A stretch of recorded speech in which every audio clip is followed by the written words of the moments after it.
നിത്യജീവിതത്തിലെ തിരക്കുകൾക്കിടയിൽ നമ്മളിൽ പലരും മറന്നു പോകുന്ന ഒന്നാണ് വർഷങ്ങൾക്ക് മുൻപെടുത്ത പഴയ ബാങ്ക് അക്കൗണ്ടുകൾ. ജോലി മാറുമ്പോഴോ പഠന ആവശ്യങ്ങൾക്കോ പുതിയ ബിസിനസ് തുടങ്ങുമ്പോഴോ ഒക്കെ നമ്മൾ പുതിയ ബാങ്ക് അക്കൗണ്ടുകൾ തുറക്കാറുണ്ട്. എന്നാൽ ജോലി ഉപേക്ഷിക്കുകയോ മറ്റ് അക്കൗണ്ടുകളിലേക്ക് മാറുകയോ ചെയ്യുന്നതോടെ പഴയ അക്കൗണ്ടുകൾ ഉപയോഗിക്കാതിരിക്കുന്നവരുമുണ്ട്.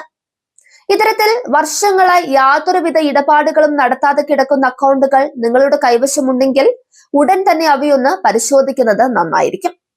ബാങ്കിംഗ് ഉപഭോക്താക്കൾക്കിടയിൽ സുരക്ഷ ഉറപ്പാക്കുന്നതിന്റെ ഭാഗമായി റിസർവ് ബാങ്ക് ഓഫ് ഇന്ത്യ ഇതേക്കുറിച്ച് ഇടയ്ക്കിടെ മുന്നറിയിപ്പുകൾ നൽകുന്നുണ്ട്.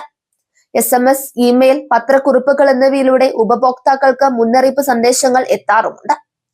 തുടർച്ചയായി ഒരു വർഷം ഒരു അക്കൗണ്ടിൽ ഒരു ഉപഭോക്താവ് നേരിട്ടോ അല്ലാതെയോ യാതൊരുവിധ ഇടപാടുകളും നടത്തിയില്ലെങ്കിൽ ആ അക്കൗണ്ടിനെ ബാങ്കുകൾ ഇനാക്റ്റീവായി തരംതിരിക്കും.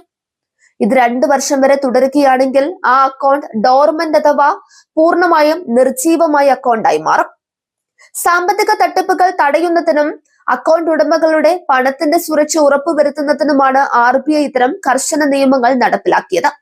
ഉപഭോക്താവ് അറിയാതെ ഇത്തരം അക്കൗണ്ടുകളിൽ നിന്ന് പണം നഷ്ടപ്പെടാതിരിക്കാൻ ബാങ്കുകൾ സ്വീകരിക്കുന്ന ഒരു സുരക്ഷാ മുൻകരുതലാണിത്. നിരവധി ആളുകളെ അലട്ടുന്ന പ്രധാന സംശയങ്ങളിൽ ഒന്നാണ് അക്കൗണ്ട് നിർജീവമായാൽ അതിലുള്ള പണം ബാങ്കിന്റേതായി മാറുമോ അല്ലെങ്കിൽ നഷ്ടപ്പെടുമോ എന്നത്. എന്നാൽ ഒരിക്കലുമില്ല. നിങ്ങളുടെ അക്കൗണ്ട് പ്രവർത്തനരഹിതമായി എന്ന് കരുതി അതിലെ പണം നിങ്ങൾക്ക് നഷ്ടപ്പെടുകയോ ബാങ്കിന്റെ സ്വത്തായി മാറുകയോ ഇല്ല. എങ്കിലും അക്കൗണ്ട് ആക്റ്റീവ് ആക്കാതെ ഈ തുക നിങ്ങൾക്ക് ഉടൻ പിൻവലിക്കാനോ മറ്റ് ആവശ്യങ്ങൾക്ക് ഉപയോഗിക്കാനോ പറ്റില്ല. തുക സുരക്ഷിതമായി ബാങ്കിൽ തന്നെ ഉണ്ടാകും. എന്നാൽ 10 വർഷത്തിൽ കൂടുതൽ യാതൊരു അവകാശങ്ങളും ഇല്ലാതെ കിടക്കുന്ന പണം RBIയുടെ ഡെപ്പോസിറ്റർ എഡ്യൂക്കേഷൻ ആൻഡ് അവയർനെസ് ഫണ്ടിലേക്ക് മാറും. എങ്കിലും കൃത്യമായ രേഖകൾ ഹാജരാക്കിയാൽ അപ്പോഴും ഈ തുക അക്കൗണ്ട് ഉടമയ്ക്കോ നിയമപരമായ അവകാശികൾക്കോ പലിശ സഹിതം തിരികെ ലഭിക്കും.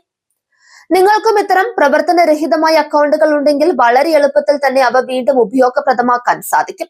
അതിനായി ചെയ്യേണ്ട കാര്യങ്ങൾ കൂടി പറയാം. നിങ്ങളുടെ ബാങ്കിന്റെ ഏറ്റവും അടുത്തുള്ള ശാഖയിൽ നേരിട്ടെത്തുക. ഹോം ബ്രാഞ്ചിൽ തന്നെ പോകണമെന്ന് ഒരു നിർബന്ധവുമില്ല. ബാങ്ക് ഉദ്യോഗസ്ഥരോട് സംസാരിച്ച് അക്കൗണ്ട് റീആക്ടിവേറ്റ് ചെയ്യാനുള്ള അപേക്ഷാ ഫോം വാങ്ങി KYC വിവരങ്ങൾ പുതുക്കണം. നിങ്ങളുടെ നിലവിലെ ആധാർ കാർഡ്, പാൻ കാർഡ്, വിലാസം തെളിയിക്കുന്ന രേഖകൾ, പാസ്പോർട്ട് സൈസ് ഫോട്ടോ എന്നിവ ബാങ്കിൽ സമർപ്പിക്കുക. ചില പ്രമുഖ ബാങ്കുകൾ ഇപ്പോൾ ഓൺലൈനായി വീട്ടിലിരുന്ന് തന്നെ വീഡിയോ KYC വഴി അക്കൗണ്ട് വിവരങ്ങൾ പുതുക്കാനുള്ള സൗകര്യവും നൽകുന്നുണ്ട്. രേഖകൾ പരിശോധിച്ച് ബാങ്ക് അക്കൗണ്ട് റീആക്ടിവേറ്റ് ചെയ്ത ശേഷം അക്കൗണ്ടിലേക്ക് ചെറിയൊരു തുക നിക്ഷേപിക്കുകയോ പിൻവലിക്കുകയോ ചെയ്യുന്നതിലൂടെ അക്കൗണ്ട് പൂർണ്ണമായും സജീവമാകും.